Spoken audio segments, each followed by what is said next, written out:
எங்க அம்மாவுடைய அவதாரம் சொல்லணும்னா, அம்மாவுடைய ரூபத்தை சொல்லணும்னா, அம்மாவுடைய மேலையை பற்றி சொல்லணும்னா இன்னமும் நேரம் கடந்து கொண்டே இருக்கும்.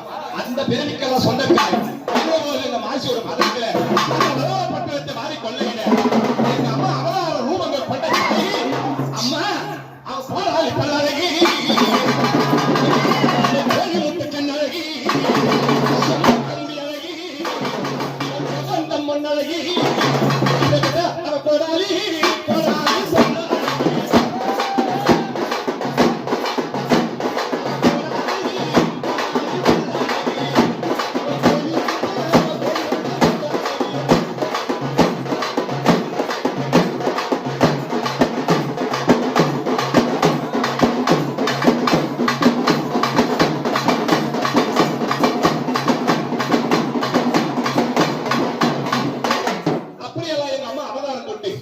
இந்த மக்களுக்கெல்லாம் வேண்டி வர கொடுக்கிறார்.